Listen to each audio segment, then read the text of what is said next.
주시면 감사하겠습니다.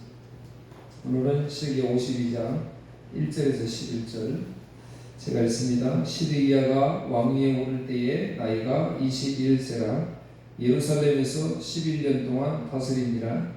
그의 어머니의 이름은 하무달이라 임나인 예레미야의 딸이더라. 그가 여호와김의 모든 행위를 본받아 여호와 보시기에 악을 행한지라. 여호와께서 예루살렘과 유다에게 진노하심이 그들을 자기 앞에서 쫓아내시기까지 이르렀더라. 시드기야가 바벨론 왕을 배반하니라. 시드기야 제9년 열째 날에 바벨론 왕 느부갓네살이 그의 모든 군대를 거느리고 예루살렘을 치러 올라와서 그 성에 대하여 진을 치고 주위에 토성을 쌓으며 그 성이 시드기야 왕 제11년까지 포위되었더라. 그해 넷째 달 9일에 성중에 기근이 심하여 그 땅 백성의 양식이 떨어졌더라.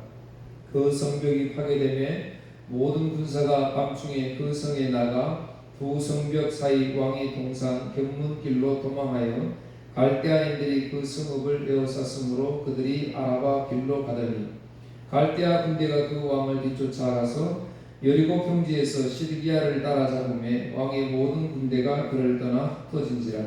그들이 왕을 사로잡아 그를 하마 땅 리볼레에 있는 바벨론 왕위로 끌고 가매 그가 시드기야를 심문하니라.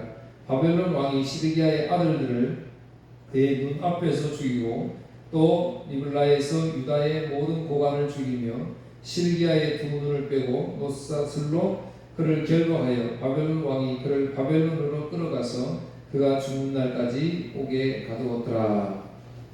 아멘. 52장 성경이 다 중요한데요. 그래도 서론하고 결론은 좀 더 중요하겠죠. 그러니까 긴 장 52장까지 이 예레미야 말씀 중에서도 이제 52장의 결론 부분에 해당합니다. 이제 오늘 말씀을 좀 집중해서 잘 들으면 되겠고요. 오늘 말씀은 열왕기하 24장에서 25장에 있는 그 사건의 말씀입니다. 시드기야이 왕이 되었을 때 일어난 사건들을 지금 이야기를 하고 있습니다. 21세에 유다의 왕으로 등극해서 11년 동안 유다를 다스리는 유다의 마지막 왕이 이제 시드기야 왕입니다. 그래서 우리는 이제 교회 오래 다니신 분들은 기억을 어떻게 하시냐면 이 시드기야 왕은 비극의 왕 이렇게 인식을 하지요.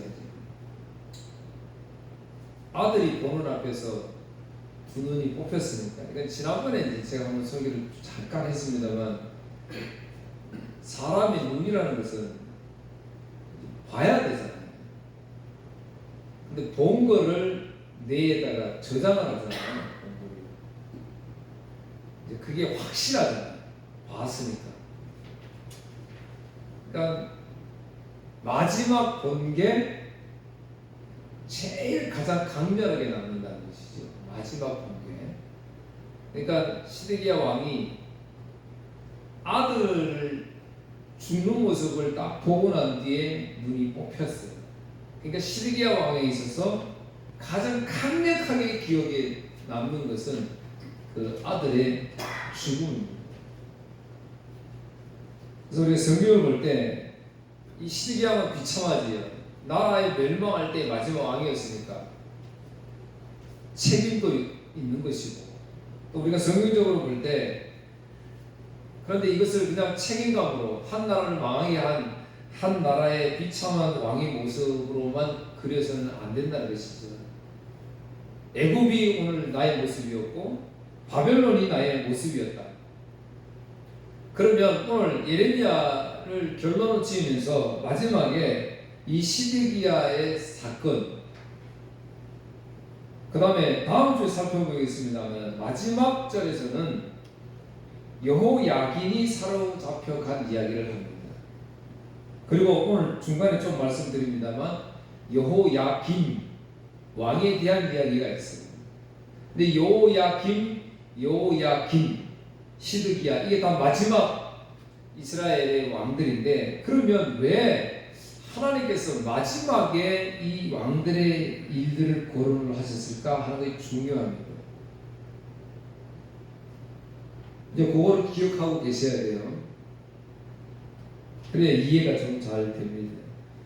시드기야가 마지막 왕이 되었을 때 당시 이 세계적 배경은 바벨론하고 애굽이 극도로 긴장하고 있을 때예요. 서로 강대국이 되어서. 그래서 남유다로서는 눈치를 보면서 살아갈 수 없는, 그럴 수밖에 없는 위치에 놓여 있었다는 사실입니다. 왜 그러냐면 이 유다의 왕국들은 히스기야 왕 이후에 급속도로 몰락하기 시작합니다. 특별히 히스기야 왕은 우리가 잘 아듯이 생명 연장, 15년 생명 연장을 위해서 하나님께 그렇게 기도했던 인물이잖아요. 선한 왕이에요. 그래서 하나님이 이 히스기야의 생명을 15년 연장하십니다. 근데 여러분 놀라운 사실은 15년 연장 받아서 낳은 아들이 이스라엘을 가장 나쁘게 만든 므낫세 왕이었다는 사실. 여러분께서 우리가 신앙생활하는 신앙인들이라고 이야기하는데, 그러니까 나의 주가 되시는 우리 주님 앞에 우리는 기도하잖아요. 기도할 때 우리 잘해야 되는 거예요. 하나님의 뜻이 중요한 것이지 나의 소원이 중요한 것이 아니다. 오늘날 많은 우리 기독교인들이 하나님의 뜻으로 살아가는 것이 아니라 나의 소원을 두고 가지고 살아간다니까요. 예수님을 방패 삼아서, 예수님을 이용해서 이 땅에서 내가 좀 잘 먹고 잘 살려고 하는데 목적이 있지, 의욕이 있지, 거기 열심히 있지. 주님의 뜻을 이루는 데는 너무나 연약합니다. 저 역시 마찬가지입니다.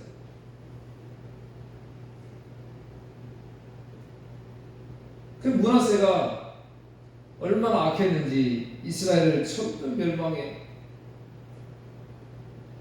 나라로 이끌어가는, 나중에 요시야 왕 때 잠시 요시야 왕이 하나님 말씀을 가지고 개혁을 하잖아요. 이래서는 안 되겠구나. 하나님의 율법책을 보고 깨달아서 돌아왔는데, 그럼에도 불구하고 요시야 왕 역시 하나님의 뜻을 어깁니다. 애굽이 바벨론이 자꾸 거대해지니까 바벨론을 치기 위해서 남유다를 지나야 되거든요. 그래서 애굽 군대가 올라오니까 이 요시야 왕이 길을 가로막는 거예요. 근데 애굽 왕이 내가 너희들 칠 생각은 없다. 나는 저 바벨론 공격하러 가니까 길만 열어달라. 요시야 왕이 하나님께 묻습니다. 하나님 맞다. 전쟁하지 마라. 나가지 마라. 근데 요시야 왕 그렇게 선한 왕이었는데도 불구하고 군복을 싹 갈아입고 변장해가지고 왕이 아닌 것처럼 해가지고 전쟁에 나가서 목숨을 잃잖아요.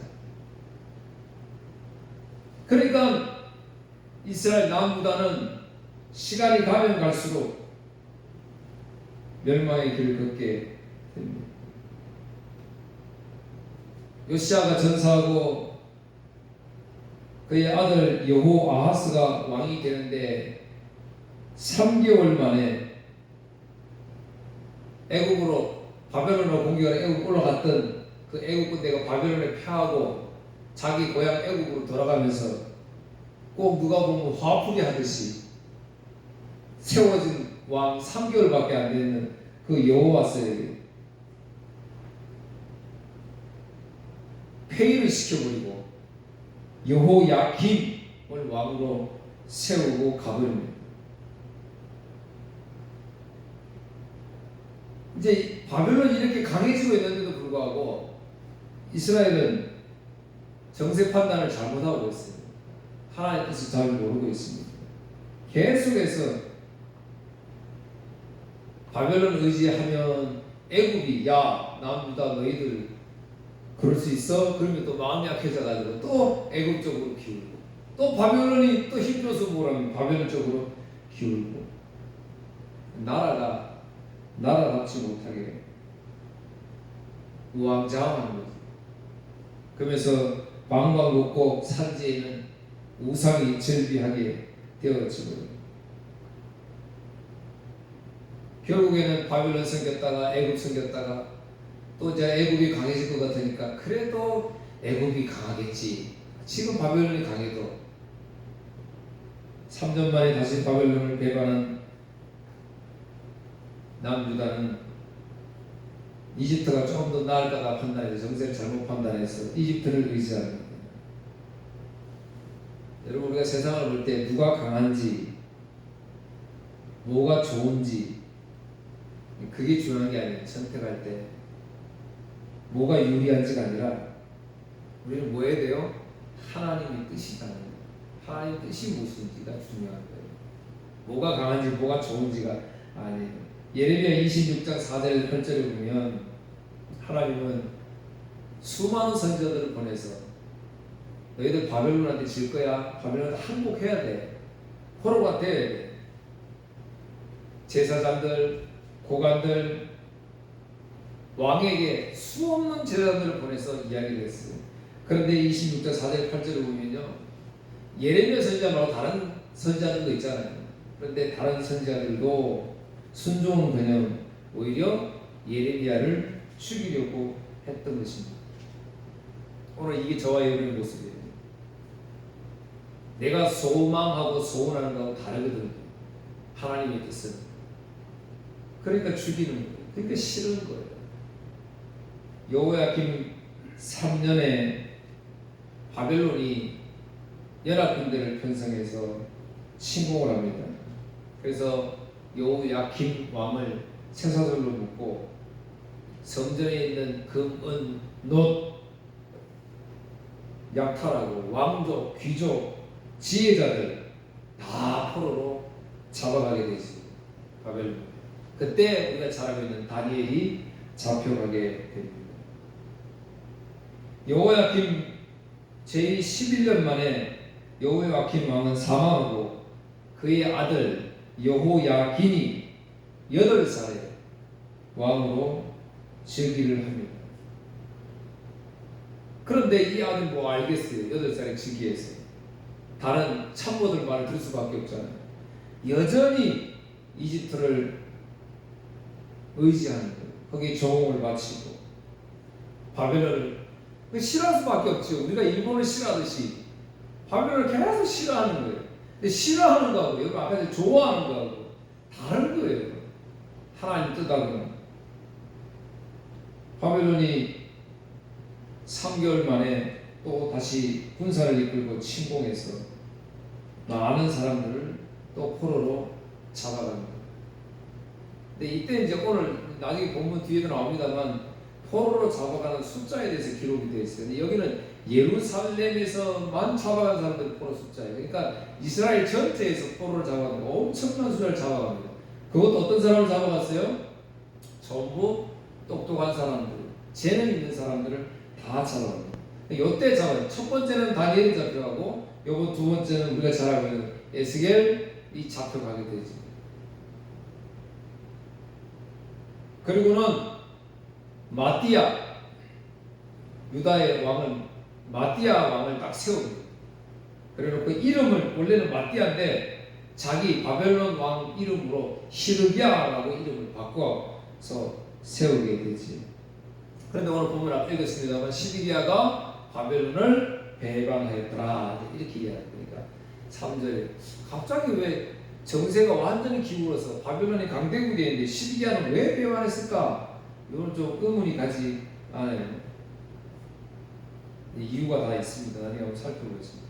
어쨌든 시드기야 9년 바벨론은 이스라엘을 침공해서 1년 6개월 동안 예루살렘 성을 포위해버립니다. 물도 끊어버리고. 그러니까 1년 6개월 동안 양식이 없으니까 농사를 지어가지고 뭐 먹어야 되는데 농사 지을 수가 없죠. 그러니까 1년 6개월 동안 아무것도 먹을 것이 없으니까 이스라엘 백성들이 이제 항복할 수밖에 없지. 처절하게 죽임을 당하고 성전은 파괴되고 시드기야 왕은 몇 남은 군사들과 뒷문으로 도망가다가 적군을 만나서 그 군사들마다 다 도망가고 혼자 남아서 외톨이 잡히게 되고 두 아들 죽는 모습을 보고 두 눈이 뽑혀서 죽습니다. 이게 오늘 주보 1번에 기록되어 있습니다. 이거는 이제 쉬운 성경으로 이해하기 좋게 풀어놨어요. 집에 가서 한 1번 한번 잘 읽어보시고요.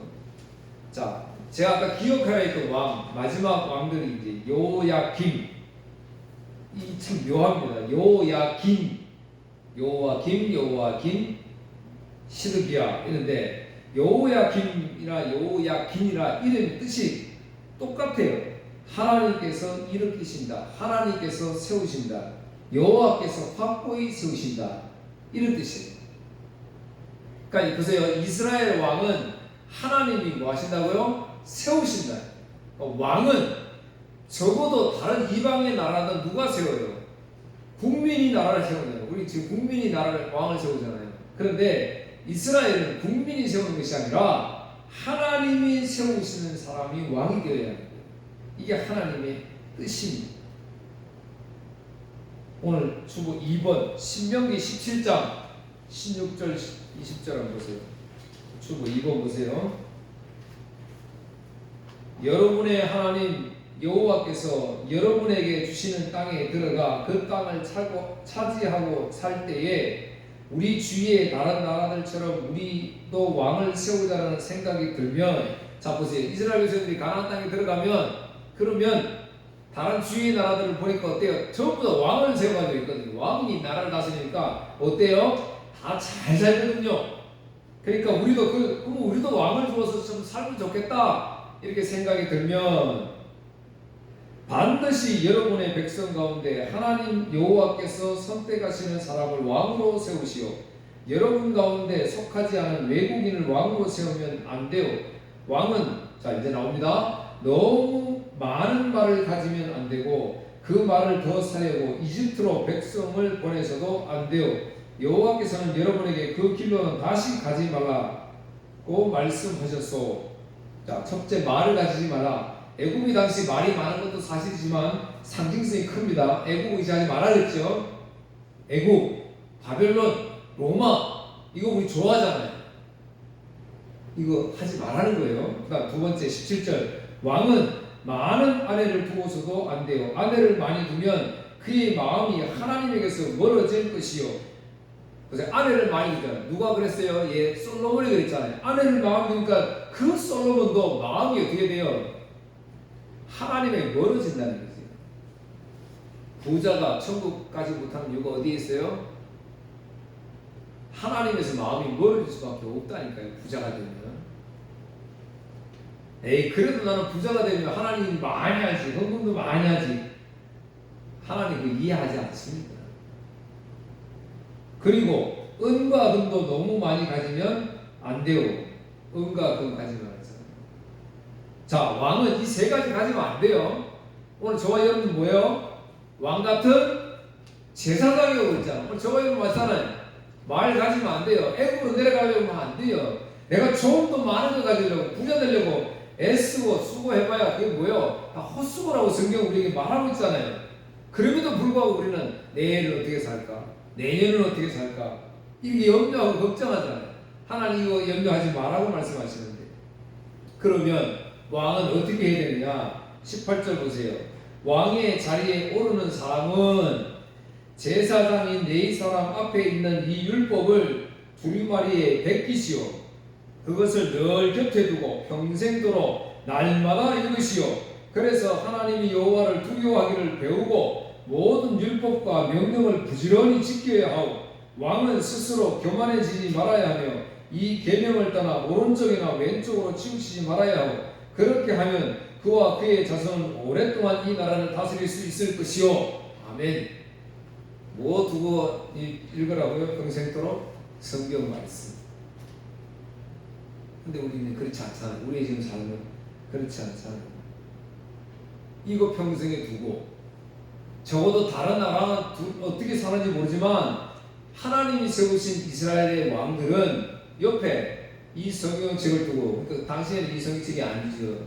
모세 율법이잖아요. 이 율법을 두고 재판도 그렇게 하는 거예요. 이거 율법에 다 되어 있으니까. 어떤 사람이 범죄 지었으면 그럼 어떻게 해요? 성경에 찾아가지고 하면 되는 거예요. 제가 이제 이렇게 이야기하면 성도들 그런 얘기 할 수가 있어요.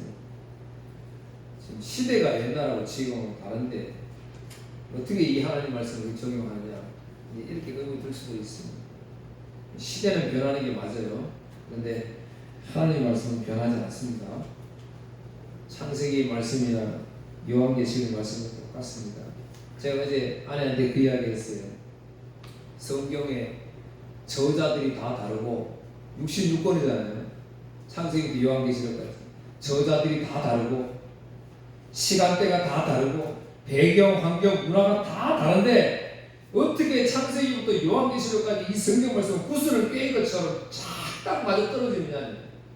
왜 그럴까요? 한 사람이 있었으면 몰라요. 한 사람이 창세기부터 요한계시록 따면 우리가 이해가 되잖아요. 그런데 그 많은 저자들, 그 많은 시간대가 다 틀린데 어떻게 이 성경이 하나 틀린 것이 딱 맞아 떨어지냐 말이야. 아무도 변명할 수 없을 정도로. 이유가 어디 있을까요? 창세기의 주제가 똑같고 요한계시록의 주제가 똑같기 때문에 그런 거예요. 66권의 모든 주제가 단 하나이기 때문에 내용이 똑같을 수밖에 없는 거예요. 그런 내용이 뭐냐 이거지.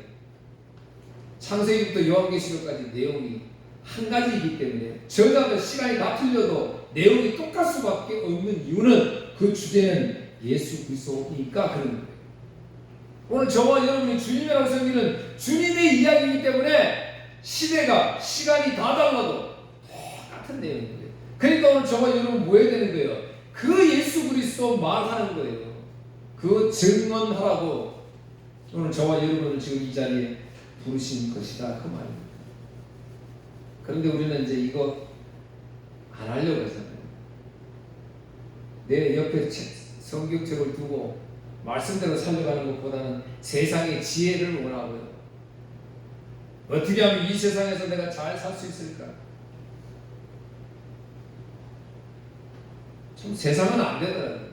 제가 예전에 참 존경했던 저 서울의 목사님 참 복음만 설교를 하시니까 참 멋지잖아요. 같은 목사로도 너무 멋져요. 근데 하시는 말씀이 그래요. 성도들 그 몇천 명 되는 성도들한테 날마다 이렇게 복음 외쳐도 안 한다는 거예요. 세상이 좋거든요. 어떤 목사님들 예수님 오셔도 그건 안 된다고 막 농담으로 이렇게 말씀을 하시더라고요. 우리 마음이 다 그래요. 주보 3번 73편 보세요. 이 73편은요 악한 사람이 형통하게 잘 되는 것을 보고 배합하는 내용이에요. 여러분 그렇지 않아요? 같은 교회에서도 그런 생각을 하고요. 아, 저 사람은 나보다 믿음이 없는데 왜 저 사람은 잘 돼? 우리 세상에서도 아, 저 사람은 나보다 배운 것이 별로 없는 것 같은데 왜 저 사람은 잘 돼? 이제 그 이야기예요. 왜 악한 사람은 그렇게 잘 되느냐? 맛있는 거 먹고 음식도 잘 되고 뭘 해도 잘 된다. 이거 4번도 한번 나중에 한번 쭉 읽어보세요. 73편. 그런 내용 놀라운 것은요. 아까 뭐라고 했어요? 왕은 옆에 율법책을 두고 평생에 읽으라고 그랬지요? 말 똑같아요. 이렇게 원망하고 나는 이렇게 교회에 충성하고 매주일 교회 나와서 헌신하고 수고하고 시간 투자하고 하는데 그런데 그렇지 않은 사람이 더 잘 되는 거예요. 그러니까 배가 아픈 거예요. 왜 저 사람들은 저렇게 잘 될까? 그런데 17절에 보니까 그러나 하나님의 성전으로 나아가서야 비로소 그들에게 무슨 일이 일어날지 깨닫게 되었습니다. 말씀을 읽으니까 이제 아하, 저 사람이 지금 잘 되고 있는 것, 그게 결코 아니었구나 하는 것을 깨달았다 이 말입니다.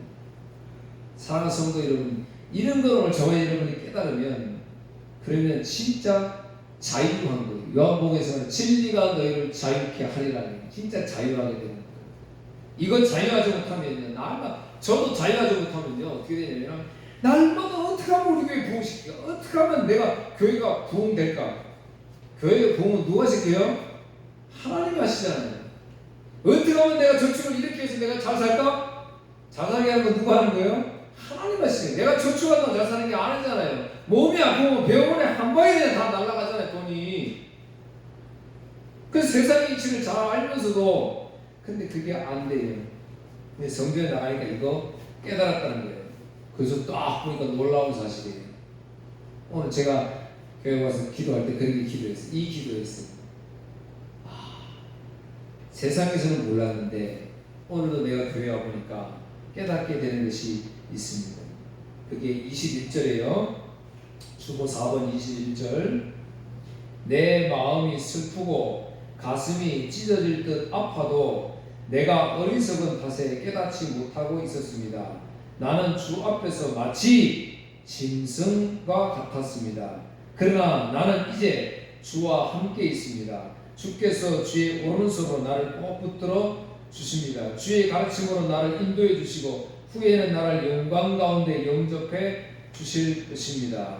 그래서 제일 마지막에는 주님과 함께하는 것이 복이 있다, 이렇게 이제 외치고 있어요. 진짜 주님을 만나니까 자유해지는 거예요. 근데 한 가지 뭐예요? 주님을 만나니까 뭘 깨달아요? 나는 짐승이다, 이렇게 하죠. 짐승이다, 이렇게. 제가 예수 탄생 관련해서 설교할 때 말씀드렸잖아요. 예수님께서 짐승의 먹이통에 앉히셨잖아요. 태어나셔가지고 짐승의 먹이통. 오늘 인생들은 무엇을 먹느냐, 그것을 먹고 사느냐. 예수님의 짐승의 먹이통에 먹이로 구위에 나신 것, 이거는 뭐예요? 우리가 예수 그리스도의 살과 피를 먹고 마셔야 산다는 것을 말하는 거예요. 그러니까 우리 예수님 덕으로 우리가 살 수밖에 없다는 거죠. 그러니까 이제 그 깨달으면 나는 짐승이구나. 짐승의 먹이통은 누가 되셨다고요? 예수님이 되셨으니까 예수님 없이는 살 수 없구나. 이거 안 거예요. 교회 와서. 그러니까 아까 몸만 불평했던 게 어떻게 다 사라지잖아요. 저 사람들 잘 되는 건, 예수 없이 잘 되는 건 아무것도 아니구나. 저것 때문에 내가 막 신경 곤두 써가지고 예민해지고 저것 때문에 부러워하고, 이제 그렇지 않는 거예요. 오늘 우리에게 이런 자유가 있기를 축복합니다. 그러면 자유로 하는 거예요, 진짜. 왜? 쓸데없는 일에 고민하고 염려하지 않을 수가 있다는 사실입니다. 그래서 제가 지난 시간에 말씀드렸지요. 목사가 성도들에게 기도하면 참 지금 많이 부끄러웠어요. 우리 성도들이 무슨 개업을 하면 거기 가면 제가 뭐 기도했겠어요. 전부 이거 잘 되다, 이 사업 잘 되게, 오해하지 마십시오. 전 그 기도합니다. 잘 돼야 되지, 건강해야 되지요. 그런데 부끄러웠어요. 지금까지 목회하면서 내가 왜 이렇게 기도했을까? 그게 에베소서 1장 17절 19절 말씀입니다. 주보 3번입니다.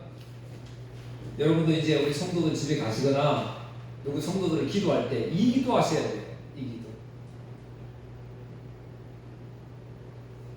우리 주 예수 그리스도의 하나님 영광의 아버지께서 지혜와 계시의 영을 여러분에게 주셔서 하나님을 더 잘 알게 하시며 여러분의 마음을 밝혀 우리에게 주시려고 예비해 두신 것을 깨닫도록 기도합니다.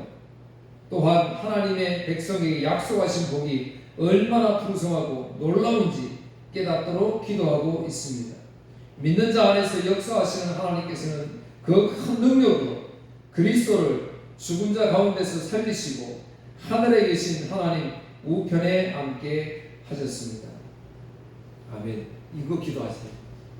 성도들 축복할 때 나는 당신이 영광의 아버지께서 당신에게 지혜와 영을 주어가지고 하나님을 더 잘 알기를 원합니다. 예수님을 더 잘 알기를 원합니다. 그리고 당신 눈과 마음을 밝혀서 하나님께서 우리에게 주시려고 예비해 주신 그 복이 무엇인지를 알아요. 우리 세상 사람들은 그걸 모르니까 그 복이 뭔 줄 알아요. 세상에서 주어진 잘됨을 복이라고 이야기하잖아요. 이거 알게 해달라 이 말이에요. 하나님의 백성이. 그리고 그렇다면 예수 믿으면 뭐 이런 세상적인 복은 없느냐? 그건 모르겠고요. 분명한 것은 하나님의 약속하신 복이 얼마나 풍성한지 그거 알게 해달라고 기도한다 그러잖아요. 저도 그렇게 기도하겠습니다. 우리 성도 여러분들이 세상에서 잘 되는 것보다 오늘 이렇게 기도의 내용을 가지고 하나님을 더 잘 알아가고 예수님을 알아가고, 그래서 그 예수님 능력 안에서 한 주간 살아가는, 하루를 살아가는 그러면 여러분 되기를 저도 기도할 것입니다. 말씀을 맺히겠습니다. 다음 시간하고 연관이 되기 때문에요. 조금 말씀을 드리려고 합니다. 2절을 보면 여호야김의 왕에 대해서 이야기하면서 여호야김의 모든 행위를 본받아 여호와 보시기에 악을 행한지라. 누가요? 시드기야 왕이 그랬다는 거예요. 시드기야 왕이 여호야김의 행위를 본받아서 하나님 보시기에 악을 행했다 이렇게 이야기를 합니다. 그러면 여러분 여호야김이 어떤 죄를 지었는지 우리 살펴봐야 될 거 아니에요, 그죠? 그런데 여기서 지금 52장에서는 그래서 여러분 크게 봐야 돼요. 예레미야 선지자를 통해서 하나님의 심판의 메시지를 정했어요. 너희들은 전부 다 멸망할 것이다. 너희가 동경했던 애국도, 로마도, 바벨론도 다 멸망할 것이다 라고 이야기해요. 그러면 심판이 멸망으로 끝나버리면 저와 여러분에게 뭐가 없어요? 소망이 없잖아요. 소망이 하나님이신데. 그러니까 이 52장에서는 사실은 심판을 하시지만 오늘 저와 여러분들에게 소망의 메시지를 주는 거예요. 구원의 메시지를 준다 이 말이에요. 그런데 여호야김의 왕의 그걸 그대로 본받아서 너희들 악했기 때문에 시드기야 왕을 내가 심판했다 이렇게 이야기하면 여호야김의 왕만을 이야기하는 게 아니고 이스라엘 왕 모든 왕들은 다 그랬다 이 말이에요. 제가 아까 말씀드렸죠. 왕은 어떻게 된다고요? 하나님이 율법책을 놓고 살아야 돼요. 평생도록 이걸 읽어야 된다 그랬는데 왕들은 그렇지 못했다. 그 말은 뭐냐면 이스라엘의 모든 왕들은 막했다. 즉 모든 인생들은 옆에 율법책을 놓고 살 수 없다는 거예요. 다 죄인들이다. 아브라함은 왕은 아니지만 우리 믿음의 조상이잖아요. 경건이잖아요. 믿음의 조상. 그런데 아브라함이 죄를 지었어야 안 됐어요. 죄를 지었어요. 생명 연장하기 위해서 자기 부인을 누이라고 2번이나 속였잖아요. 하나님의 총애를 받았던 다윗왕, 하나님이 입을 가지고 나가 싸우면 다 승리했던 다윗왕. 그런데 자기가 이제 완전 강해지고 나니까 여자를 뺐잖아요. 청부살인을 하고 나의 군사들을 과시하기 위해서 하나님이 인구조사하지 말라니까 인구조사 하잖아요. 왜 그래요? 율법책을 읽었으면 다윗이 안 그랬을 거 아니에요. 그런데 죄를 지었어요. 솔로몬 안에 두지 말라 하는데 수많은 여인들을 줘가지고 그 여인들이 전부 다 뭘 가지고 들어와요? 우상을 가지고 들어오잖아요. 자기 나라 승리를 우상을 가지고 들어와서 이스라엘 전체를 우상 숭배 만들어요. 조그만 큰 나무가 있으면 그 밑에 우상 만들어버리고 큰 돌이 있으면 우상을 만들어버리고 아까 말씀드렸던 히스기야 그냥 그때로 죽었으면 될걸 그거 15년 살게 해달라고 하나님께 간절히 기도했다가 낳은 아들이 므낫세였어요. 그냥 15년 안 살고 죽었으면 더 나을 거 아니에요. 요시야 왕 하나님 뜻을 거부하고 전쟁에 나가지 말라는데 나가서 죽었습니다. 결국 나라 망했어. 그럼 뭘 말하는 거예요? 성경은 이해 못할 것이 있습니다. 이사야 6장 9절 13절에 보면요 이사야 선지자에게 이상한 말을 합니다. 오늘 저와 여러분들에게 제가 복음을 전인배라고 이야기하잖아요. 그런데 제가 여러분들 나가서 복음을 전하는데 들어도 깨닫지 못하고 알지 못하고 이렇게 전하라고 하면 여러분 제가 바보라는 거 아니에요. 저 목사님 정신 나갔나? 예수 그리스도를 잘 설명하라 그래야지. 왜 너희 듣지도 못하고 깨닫지도 못하고 알지도 못할 것이다 이렇게 설교하라 그러면 이상하잖아요. 이사야 선지자에게 그렇게 말씀을 하세요. 너는 가서 백성들에게 말하는데 알지도 못하고 깨닫지도 못한다 이렇게 말해라 이야기하는 거예요. 그러면서 이유가 뭐냐? 스스로 그것을 깨달아가지고 나한테 돌아올까 내가 두렵다라고 이야기하는 거예요. 이거를 마태복음 13장에서 예수님이 이 비유를 가져와서 또 이야기를 하세요. 제자들에게 비유하시면서 무슨 말이냐면 구원은 오늘 우리가 하나님 섬기는 것, 예수님 만나는 것은 하나님의 전적인 은혜라는 거예요. 내가 연구해 보니까 성경을 보니까 그래서 내가 교회 왔지 그러면 안 된다는 거예요. 그래서 하나님 두렵다라고 이야기하잖아요. 그거 깨달아서 돌아오는 것이 아니다는 거예요.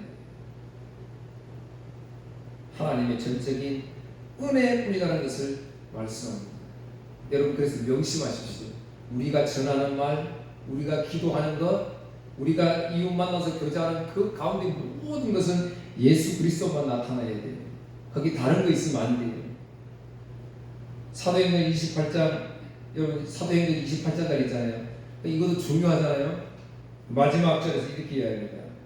그들이 날짜를 정하고 그가 유숙하는 집에 많이 오니 바울이 아침부터 저녁까지 강론하여 하나님의 나라를 증언하고 바울의 그 강론하는 그 설교를 들으려고 아침부터 저녁까지 사람들이 막 몰려왔다 이 말이에요. 얼마나 좋아요. 그러니까 교회에서 전부 이야기하잖아요. 아침부터 저녁까지 막 말씀이 선포되는 교회. 그래서 수많은 사람들이 몰래 교회를 원한다라고 이렇게 이야기하잖아요. 그렇게 꿈꾸잖아요. 근데 여러분 놀라운 건 그 뒤에 있어요. 아침부터 밤까지 강론했는데 그 내용이 뭐냐? 모세의 율법과 선지자의 말을 가지고 예수에 대하여 권하더라. 할렐루야.